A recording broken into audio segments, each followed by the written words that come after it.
county executive finally agreed to a meeting today. A meeting was held in his office. The subject of that meeting was trying to find a resolution to the issue of the temporary additional 1% Ulster County sales tax that has not been approved by the state legislature. The county executive made a proposal. His proposal included passage of the county additional 1% sales tax in January, and a stipend from the state treasury to make up to the county any taxes that they did not impose because the 1% additional temporary sales tax expired in November. Since this was our first negotiation, and I'm happy that we did it, and I thank the county executive for conducting this meeting today, it's long overdue, I offered my position. The position that I started with, and since this was our first meeting, telling the starting position is appropriate, was that the county assume an immediate takeover of the cost of safety net, complete cost of safety net, and an immediate takeover of the complete cost, local costs of elections. That was my proposal. So we had the county executive's proposal seeking immediate reinstatement of the tax and a state stipend to make up for the difference of what the county did not earn by not imposing that tax for the whatever period of time it will exist before it is reimposed. And my proposal that says we will reimpose the tax as expeditiously as possible, or I will support I will no longer oppose the reimposition of the tax, and I will withdraw my bills should the county legislature and the county government and the county executive have an immediate takeover of safety net and election costs. That's where we started. From there, of course, the question is, where do we meet? I'd also met last week with the county legislative leadership. And with them, I discussed a potential framework for resolving this issue. We started with the assumption, with the premise, and I think it's a fair premise, that the state legislature will not be convening any time before January. I've made my request to the speaker numerous times, including in writing on September 6th. The governor has indicated that he doesn't believe there'll be a new session. The leadership of both houses have indicated they don't believe there'll be a new session. So the starting point for our discussion is what happens in January.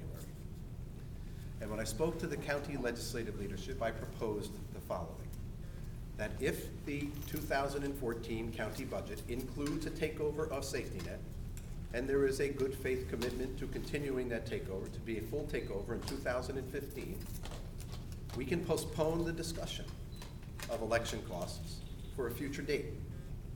And I will use all the resources that I have to see to it that the sales tax bill that can allow the county to impose that tax, that additional temporary 1%, moves through the assembly as expeditiously as possible. I also indicated that it's my belief in my previous discussions with the prime sponsor in the Senate, the author in the Senate, Senator William Larkin, that his desire is to do that which will be consistent with what the county legislature wants. And if the county legislature has indicated they're taking over safety net, I have every reason to believe Senator Larkin would usher that bill through his house in an expeditious fashion. What remains is the logistical implementation of that tax. The logistical implementation of the tax traditionally requires 90 additional days to the tax department for implementation. There is precedent for that 90-day period having been trimmed down significantly. I would join with Senator Larkin, Senator Kachik, my colleagues in the Assembly, my other colleagues in the Senate who represent Ulster County, and we would ask the governor, and we would ask the county executive and the county legislature to ask the governor to expedite the reimposition of the tax at an appropriate time. That, if you will, would be a middle ground position between the two positions that were stated at the meeting we had earlier today. Do I think the meeting was productive? I think the meeting was very productive. I think the first negotiation is never one where you really expect to settle. If we can state our positions and they're on the table and we know where each other stands, we can move forward in a responsible and respectful way, and I think that's what we can do. So that's my comment on the press conference that was held afterwards, my comment on the meeting that was held in County Executive's office. I'm willing to further discuss the issue if anybody has any questions. Sure. I do have a question. It sounds like the position that Excuse me, if you you, could just tell me your name, I'm sorry, Patricia Doxey, Daily Freeman. Thank you. It sounds like the position that you staked out with the legislative leadership is in fact following the path that the legislature has gone down. They adopted that resolution in July, setting in place a policy, Sure. which is what they can do. Right. If I could address that. The resolution that was passed by the county legislature in July was contingent upon the passage of Assemblyman Scartato's bill in the Assembly prior to November 30th. It has become evident that will not happen. So the effectiveness of that resolution, and in fact the effectiveness of Assemblyman Scartato's bill, is significantly diminished. We will not be in a position to impose a retroactive tax when we reconvene in January. If we could, I would not support a retroactive tax. I don't think any reasonable and honest person would. But that means that we have to have a new bill that will require the tax to be imposed on a day certain, after we have an understanding from the tax department what that day certain could be. Accordingly, the agreement that was made by the county legislature in July is no longer effective. Further on that, the attorney for the county legislature opined at our meeting that that resolution cannot be binding on future legislatures, future county legislatures. It is more or less a statement of intent by the current legislature. So I agree with you that this represents a position that was shared by the county legislature in July in sum and substance, with that caveat that we can't do it by November 30th. It is also the position I was prepared to accept in June, in May, and as far back as 2011 to resolve this issue so that it never had to get to this point to begin with. Can I just have a follow-up? Yes. You spoke to the county legislative attorney's opinion that this would not be binding on future legislatures. And as a former legislator, as a former county legislator, you I'm sure know that that's true, that they adopt policies. Policies can be rescinded, local laws can be rescinded. There is really nothing that they could do. Is there, in your mind? Well, there are two things that could happen. Number one, the budget could include the takeover. Budgets are carved into stone for all intents and purposes. They may have outs in them, but they are carved into stone. So that's one thing they can do, is pass a budget. And the other thing they can do is to agree to a piece of legislation external to that process, such as the sales tax legislation, which binds the county to do it contingent upon the receipt of other revenues. And in fact, that is traditionally what is done in most counties when it comes to sales tax. Across the state of New York, we have seen sales taxes approved by the legislature after conditions have been agreed to by the county legislature, and in this case, a county executive. Those conditions include everything from sequestration of the money for the purposes of debt service, in the case of the city of White Plains, to an allocation for the school system, as in the case of Monroe County, to a very interesting one in the county of Rockland, where 16 and a fractional percentage are given to those towns that have police departments based upon a per capita formula. So it's not at all unusual that sales taxes are negotiated, and in fact, it is fairly common. Let me go a step further. The current bill before the legislature, advanced by Assemblyman Scartatos, includes conditions that the county was prepared to agree to, and that was a continuation of the formula consistent with the 3%. Now, just to be clear, the 3% is the permanent tax. Counties have utter discretion what to do with that, and the state legislature has no authority to tell them what to do with that 3%. It's that additional 1% where the legislature exercises its prerogative. The state legislature does, and that's what we were doing. And what we sought to do was to change this map. This map that shows the counties in New York State that assume the cost of safety net, and the one county that passes those costs down to the lower municipalities. That's what this map demonstrates. Every other county in the state assumes those costs. Ulster County does not. It's also clear that the cost of the program can be better contained at the county level if the county is not only administering but taking the responsibility for paying for it. We look at our surrounding counties, and the cost of safety net is stable or in some instances actually dropping. And here's why. Because in other counties, they have robust employment programs.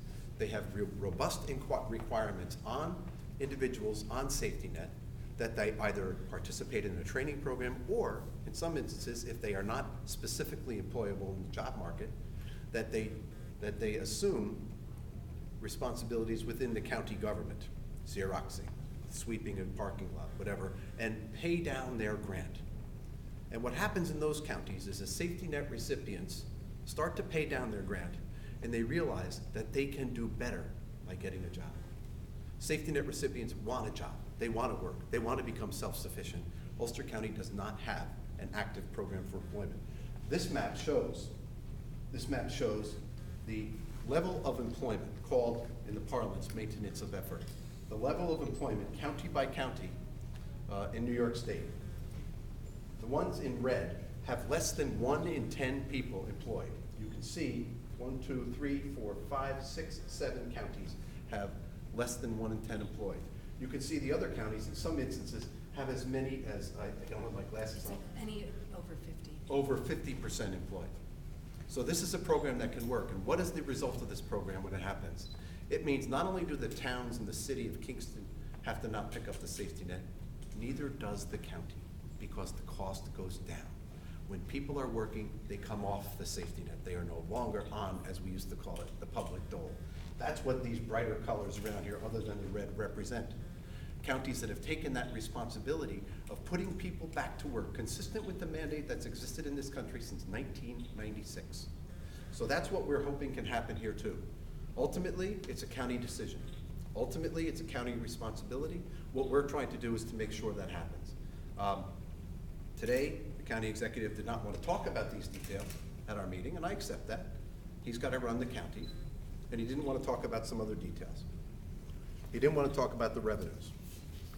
The revenues and the savings for the 2014 budget, as opposed to the cost of the sales tax. If we don't impose the sales tax for an entire quarter, this chart to my left demonstrates what the cost would be to Ulster County, what the loss in additional temporary sales tax is.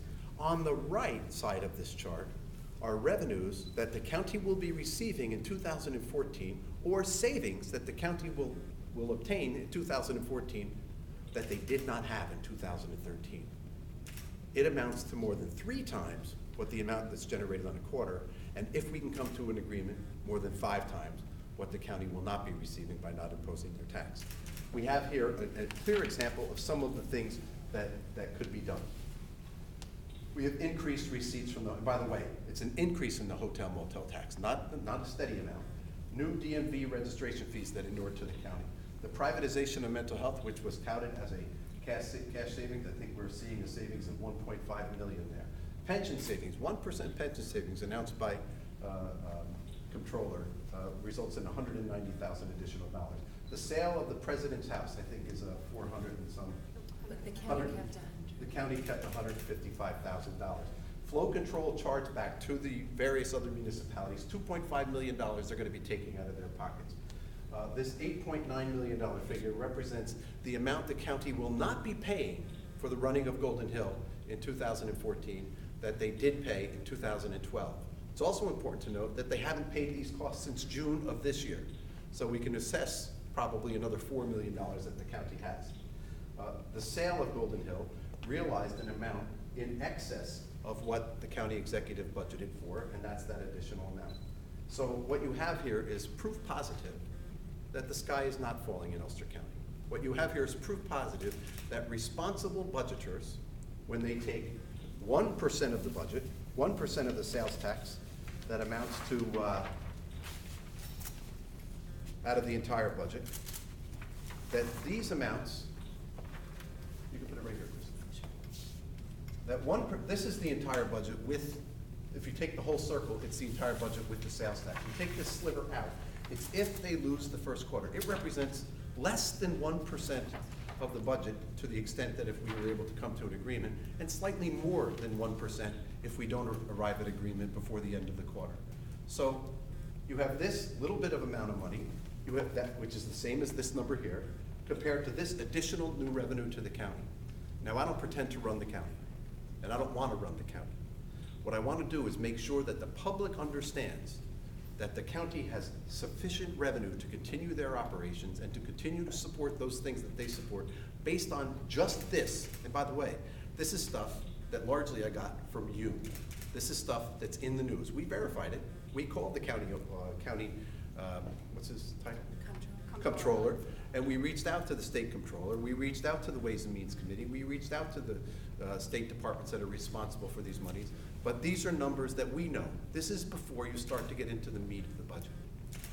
Yes? The county executive and the administration will say that those monies have already been spoken for, that those monies were used to offset a potential tax increase in 2013, that shifting those savings from the expenses that they're now allocated for, which, by the way, they will say largely pay for state mandated programs, which make up the vast majority of the county budget, will result in a tax increase. They will say you're working with fuzzy math and that these numbers don't really exist. It's not fuzzy math, because these are not 2013 figures. These are additional revenues that the county will receive in 2014, additional savings that the county will have in 2014 that they did not have in 2013. This is over and above anything that was used to balance the 2013 budget. That's the point. We're not talking about reusing the same money. We're talking about new revenues that are available here to fill in any hole that might exist. Now, that doesn't mean other costs have not gone up. Surely they have. And the issue of state mandates, the state legislature has done a great deal to reduce the burden of state mandates on the county of Ulster. Let's take the issue of safety net. The increase in the cost of safety net to the counties is twofold. One is the grant was increased in 2009 to the individuals. That grant the increase was postponed in 2010 for budgetary reasons and assumed by the state of New York in 2011 and 2012. The increase was. The second thing, the cost of safety net was moved from a 50-50 ratio to a 71-29 ratio, with safety net receiving only 29% reimbursement from the state. At the same time that happened, general assistance, redistribution of TANF funds, resulted in a significantly greater contribution from the state to the municipalities, in this case the county. They got more money. The net savings, I don't know if we have a chart on this, the net savings to the county was in excess of $4 million additional state revenue to run those programs. We've capped Medicaid. We've capped the administrative costs of Medicaid, and we're taking over the administration of Medicaid completely.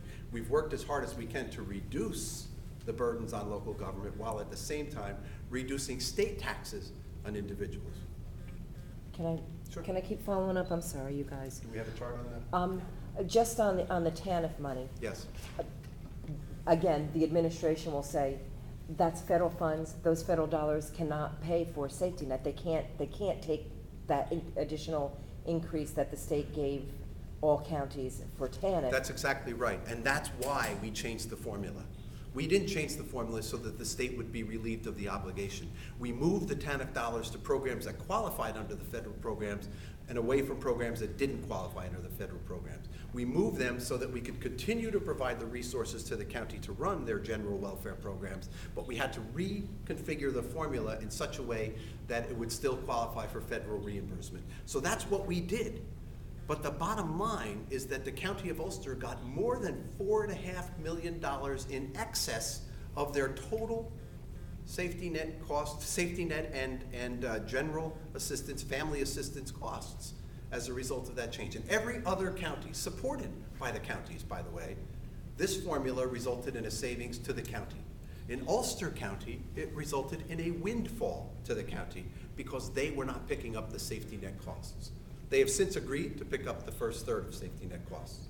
The first third of safety net costs are still less than the additional resources that the counties got from the state for their social services program. This was not a case of the state walking away from a responsibility. It was the case of the state trying to find a way to maximize the use of federal dollars and to make sure that all of our programs could be paid for and run successfully in the state of New York. In every other county it worked. In all of these counties that I mentioned before, it resulted in a clear net gain to the county. marginal amounts, like you would see in Ulster County if they were responsible for all the costs. It might be $1 million or $2 million. In Ulster County, you saw it was a windfall of over $4 million of additional revenue to the county. So there are resources to pay for the safety net. We are prepared to negotiate with the county executive and the county legislature to arrive at a solution that will allow for the imposition of the additional 1% sales tax as soon as the state legislature is considering bills. And that is probably going to be the first Monday of the session. I'm also prepared to join with the county executive and my colleagues in the Senate and the Assembly to call upon the Department of Taxation and Finance and the governor to help us expedite the imposition of that tax so that perhaps less than a full quarter will be able to impose something before the beginning of the next quarter, and thereby minimizing the impact on their budgets. And let me make a point here. Although Mayor Gallo once more had anger issues in the meeting and stormed out, I will say this: I'm extremely sensitive to his issues. I'm extremely sensitive to the issues being faced by all of our municipal leaders. And they are the folks who have been left out in the cold by this failure to have a successful negotiation. I regret that. I regret that that had to happen. But it's also important to recognize that the safety net expenses have been an extreme burden on the taxpayers of the city of Kingston. And in fact, 4 or 5 municipalities around the county are disproportionately carrying the burden of this county program. That has to be fixed. And that's what my goal is. Hopefully, we can reach an agreement between now and the middle of January. Hopefully, everybody will be on board, the county legislature, Democrats and Republicans, the county executive, and hopefully the mayor of the city of Kingston will see that in the long run, his best interests are going to be served. When do you plan the next meeting? Has that been planned? The county executive indicated that he would like to have a follow-up meeting, and I asked that he consult with our office to make sure it doesn't conflict with my other responsibilities, so I could be sure to be there. A first quarter loss to the local municipalities, a lot of local municipalities were saying no matter what, that's still going to be a big loss to them. What about that? Well, the other municipalities outside the city of Kingston share, I think, 1% of the sales tax revenues. So it amounts for all of the towns outside the city of Kingston to 3%. What is it? They get 3%. Okay, so it's a relatively small amount divided by a large number of municipalities. And certainly it's not a good thing that they lost that revenue. But if you look at this chart, all the additional revenues coming into the county, if the county chooses to keep those municipalities whole, they can, and still maintain a balanced budget. They can do that. The fact of the matter is that the failure to arrive at a solution before the expiration of the tax, which is November 30th, ended that revenue. It's not that a revenue was taken away, it ended. When editorial writers across the state talked about the temporary income tax expiration and the decision by the legislature and the governor to continue it, they called it a tax increase. Because this tax, the 1% additional temporary sales tax, is over on November 30th, as it would have been whether the legislature agreed or not. A new tax would have been imposed on December 1st, but it is not the same tax. It is an additional temporary 1% tax.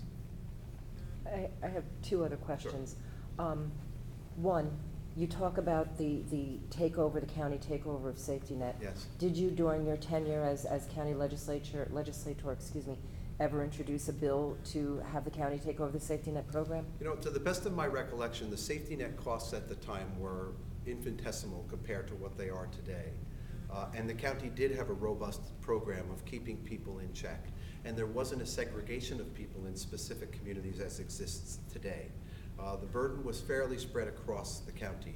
That has changed dramatically, especially given the fact that the county chooses to place people in motels, the county chooses to place people in shelters, and when somebody comes to them as homeless, they determine where their home is. If they got off the bus in Kingston and they came from someplace they said that wasn't their home, then Kingston became their home. If they were put into the Darmstadt shelter over on Railroad Avenue, then Kingston became their home. If they were put into a motel in Modena, a motel in the town of Ulster, a motel or a single residency occupancy house in Ellenville, it became a charge to the town of Warsing. This problem has grown. And by the way, that's an important point. It has not grown in other counties.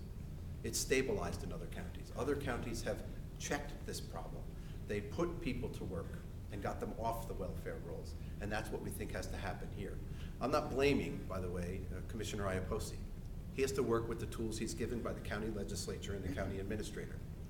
I think he would love to have those tools instead of seeing his forces dwindle in the name of fiscal austerity. Sometimes you have to spend a few dollars to save a lot of dollars. And this is one of those instances where a training officer, where an employment program, as Executive Diana has in the county of Orange, or a policy, as the executive has in the county of Dutchess with Mr. Molinaro, of putting people to work, can actually save the counties tremendous amounts and give people back their dignity by letting them earn their own keep. My other question Yes. actually goes to Dutchess, which you represent a portion of Yes. Dutchess.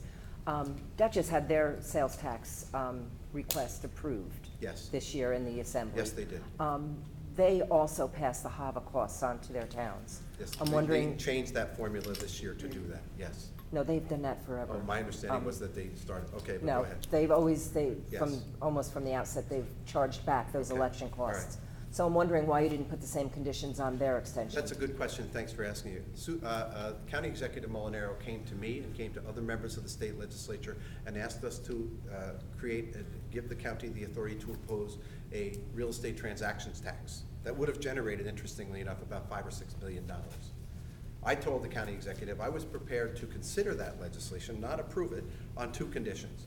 One is he got bought in from the real estate professional community, and the second was that he provide an exemption for median selling prices, houses and below.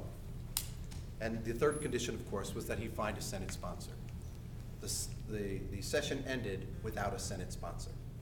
So Ulster County is not the only one that wanted a revenue and couldn't get it. But that would have been a brand-new revenue, that would have generated revenue that they've not historically had. They had it one time in the past and it lapsed. Okay. So- But their sales tax, the continuation of Yes. their 1% increase in sales Yes. tax went through without the conditions that they take over, well, they already pay for safety net, but Here's- without the here's condition that another they take over important point. HAVA. Here's another important point. I represent the towns of Rhinebeck and the town of Red Hook. Those are the two towns I represent. I represent the majority of Ulster County.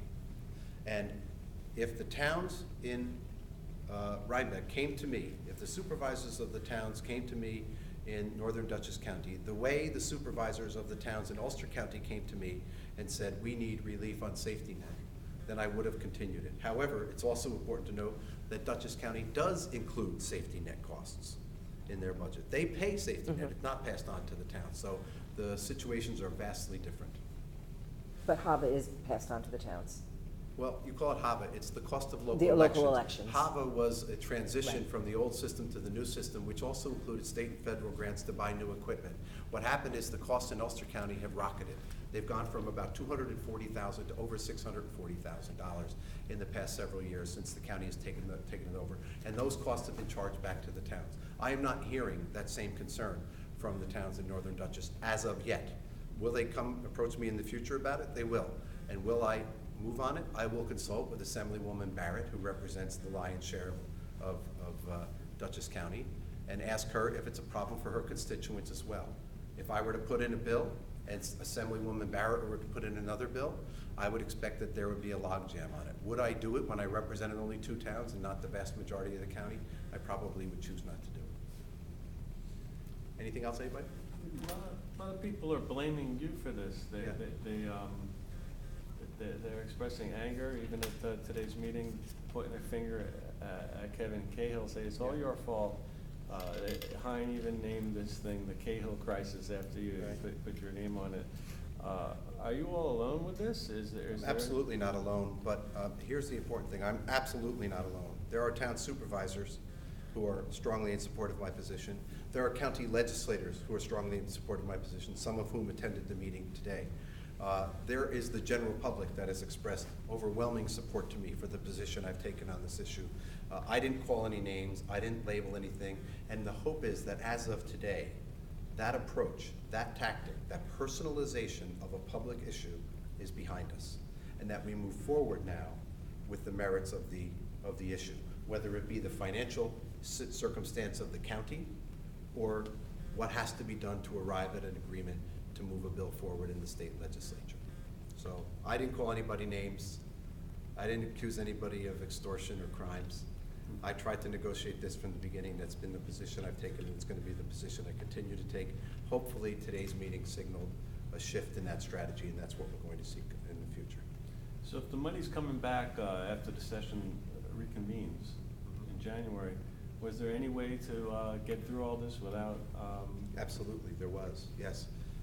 I had requested numerous times over the course of several years that the county executive sit down and enter into a negotiation with me. When it became evident that the county executive would not enter into a negotiation with me, I submitted bills to the legislature, to the assembly, and I presented those bills to the county legislature for them to express their will. They chose not to support those bills either. We could have had this negotiation in the spring. We could have had this negotiation a year before the new sales tax deadline was approaching. We could have had this negotiation in 2011, and we did not. My desire has been consistently to have this negotiation, and I'm glad that finally that's what we're doing. I'm Yes. sorry, I'm confused, because there have been public statements that you have made that said that he broke the deal, that the county executive Oh, that was a broke the separate deal. In 2011, County Executive Hine entered into a private agreement with the Office of the Speaker of the Assembly through the Council's office, James Yates. And that commitment that the county executive made in 2011 was for an immediate takeover of election costs in the next budget cycle. And that the budget costs for, election costs in the next budget cycle. That commitment was not honored. That was the commitment that I referred to that was broken. It was not having to do with safety net. When it came to safety net, it's a different situation. The county executive proposed a 3-year takeover of safety net, and late in the spring of this year, the county executive reversed his position by telling the town supervisors, and you might have seen a story in an op-ed piece written by Kelly Myers of Saugerties. He approached the Supervisors Association through his deputies to inform them that the 3-year takeover of safety net was in jeopardy, that there was entirely possible that the safety net would not be fully taken over for 4, possibly 5 years or more.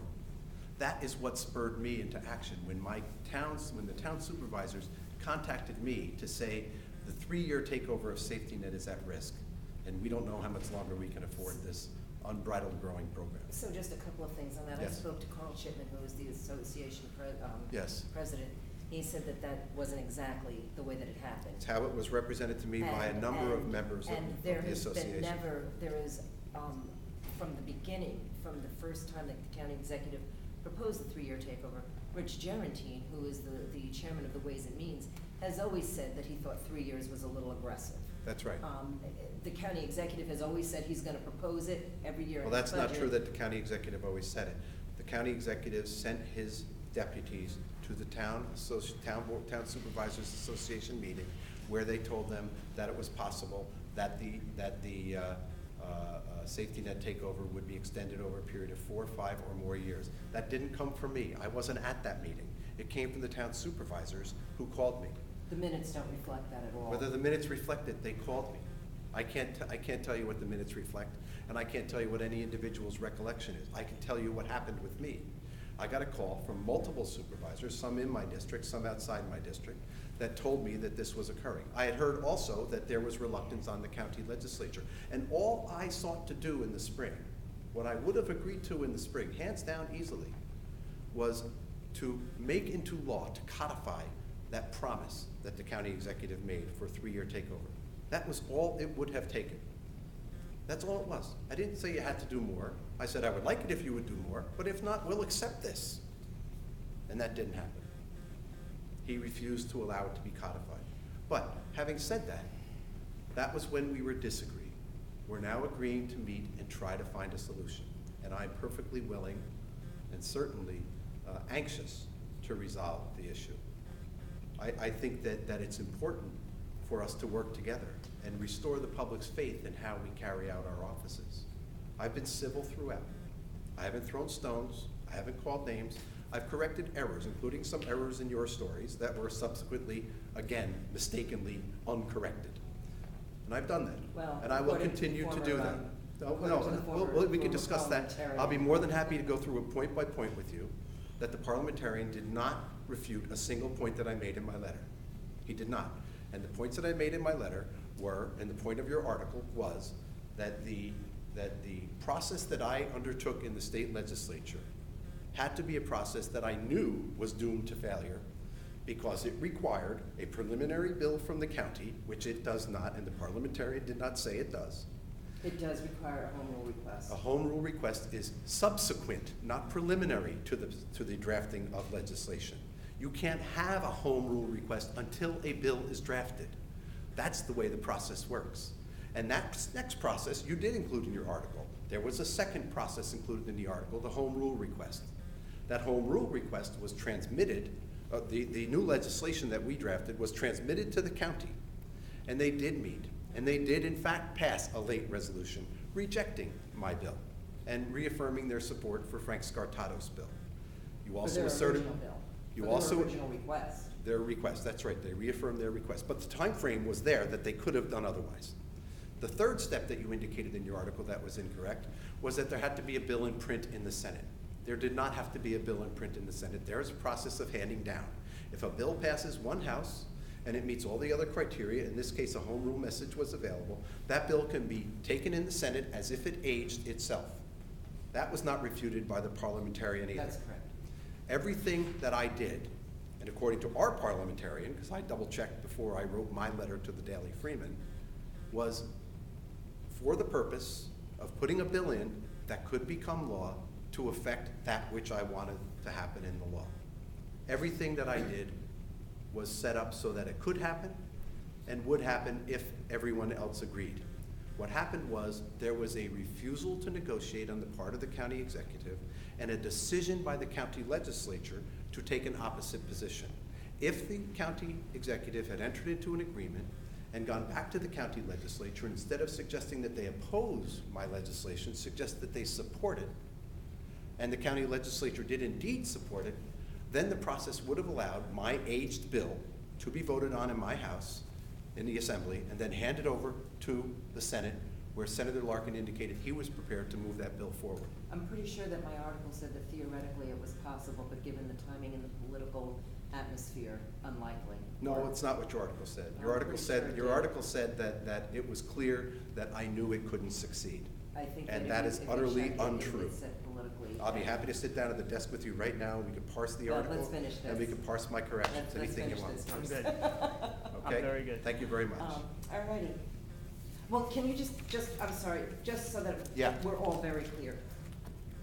To recap, if, I don't know what, if, are you prepared to then, 3 proposals were advanced at this meeting. okay, One by the county executive, which calls for the state to reimburse the county for the revenue they did not receive for the tax they are not imposing. That is unprecedented, it is unrealistic. I can assure you, there is no history of that happening and it will not happen. That's the county executive's negotiating posture. The position I took was the county should take over immediately safety net costs and election costs. That's the position I took. In the middle was the discussion that I had with the leadership of the county legislature. The leadership did not commit to that. What the leadership committed to do was to go back to their membership and discuss it with them. And they can make a decision on what they want to do.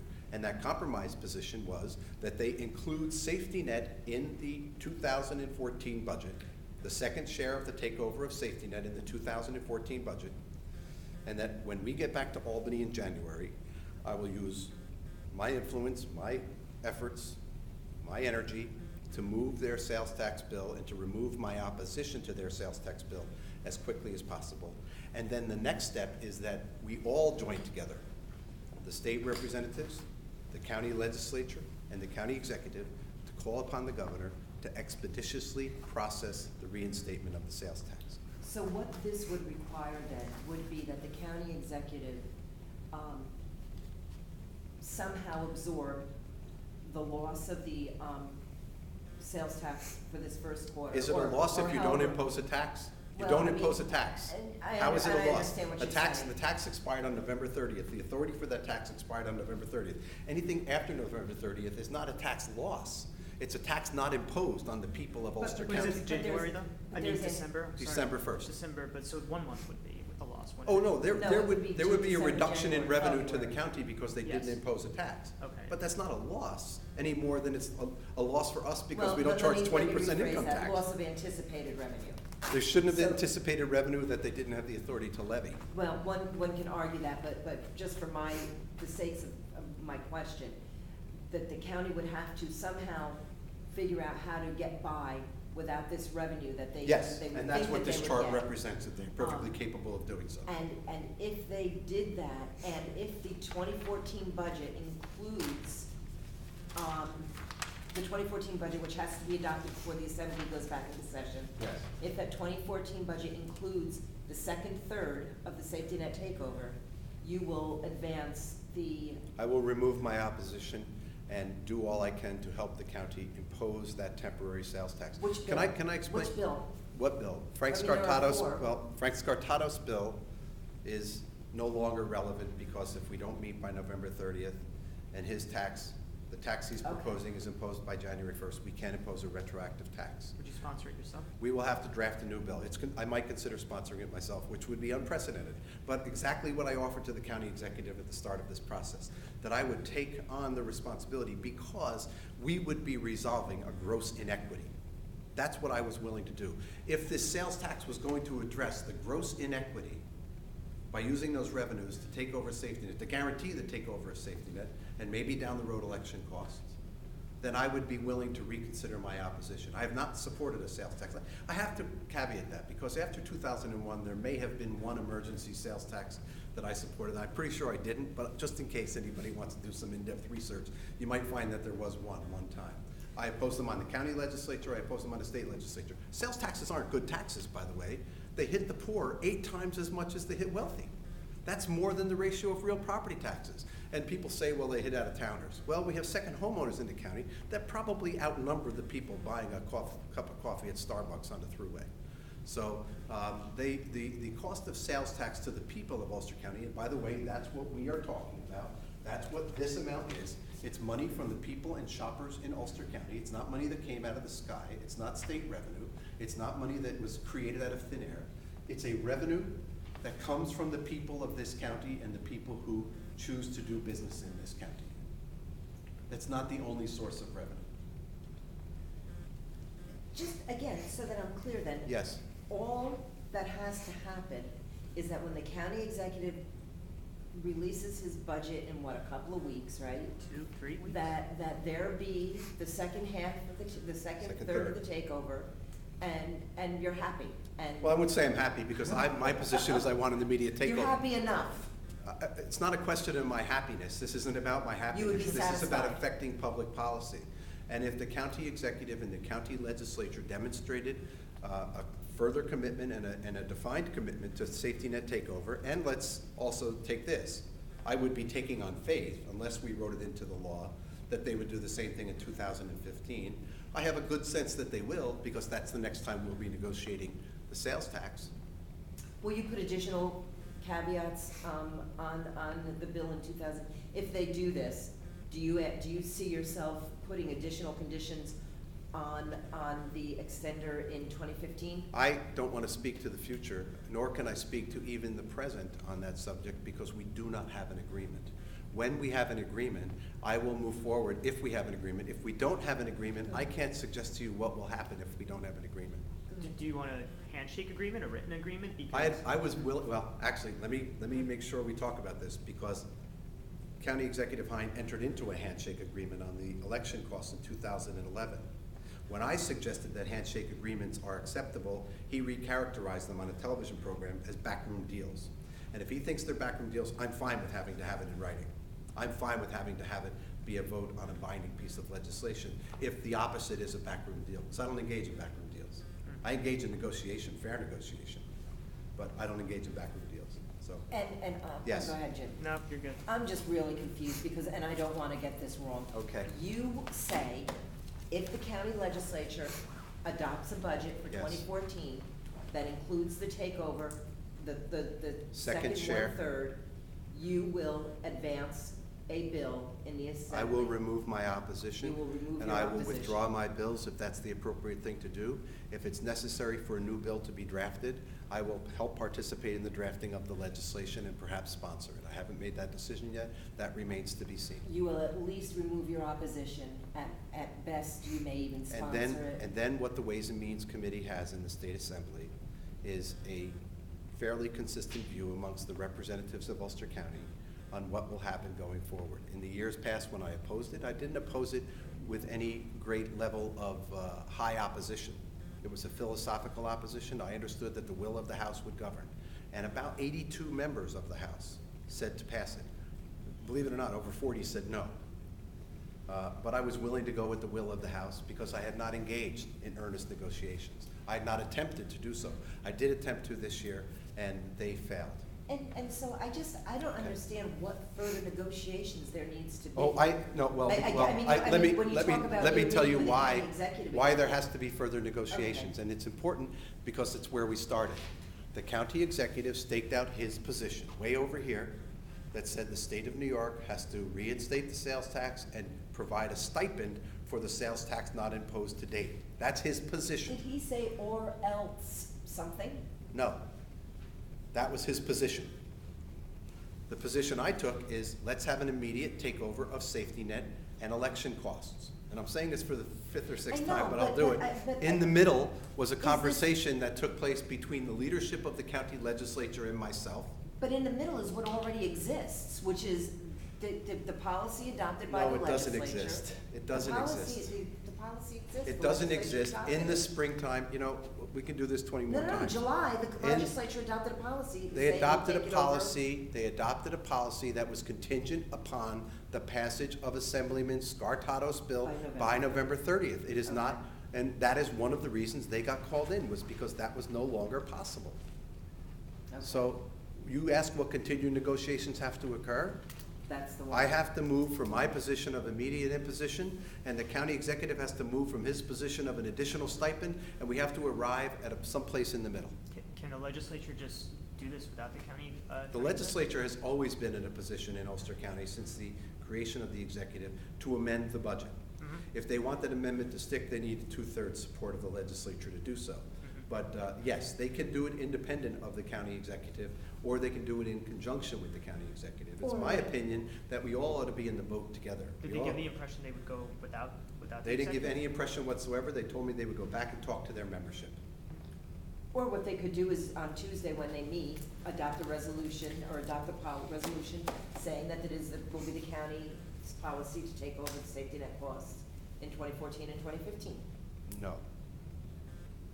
They can adopt that resolution, but it's not binding according to their attorney. But nothing The they do is ever budget, the binding. budget is binding. The budget is binding. So, Mm. Okay. okay, have we beaten this dead horse I to think death? so. Okay. Do you have these maps, by We the can way? send them to you Can send them electronically. to me in PDF? Yeah, is that possible? They will be slightly different because we think that, not all of them. There have been some modifications to this one where we've, or maybe we have this one as the same, We right? have that one, yeah. These four would all be the Yep. same, right? Yeah, we have additional charts that we didn't provide that were discussing what would happen if we were to get the sales tax reimposed early, but we had the math kind of, and the labels weren't accurate, so we have other versions. But these four, yes, are available to you. And what is this map, this? This is very the multicolored map? employment under safety net programs across the state. And these 1, 2, 3, 4, 5, 6, 7 counties are the counties that have less than 9% of the people employed, less than 10% of the people employed. In fact, most of them have 9%, except Ulster has 8-point-something%. And when you say employed, you mean in that CWEP program? Whatever programs they have. Okay. And, Yes. just so I understand, you said there's virtually almost no chance that they'll come back before January. That's what I'm hearing, and you know, that spurred my call to the county legislative leaders. When the county executive wasn't forthcoming to negotiate, and I wrote him a letter too, by the way. I called the county leaders in because I said, you know, you're getting to the budget point. It's clear the governor said last week he was not going to be calling the legislature back. My repeated calls to the leadership of the assembly were that we were not going to be called back. Everything I've heard about the Senate was that we were not going to be called back. So it seemed that we had to find a new approach. And it was the responsible thing and the timely thing to do was reach out to the legislature and try to get a resolution of this, understanding that the circumstances have changed and that we probably were not going to be meeting by November 30th. Yeah, got it. Okay. Okay. I'm good. Are you good? I'm good. Okay, thanks, folks. All right. Thank Go you. get some lunch. This Okay. one, Usually we have snacks, but this not one. today.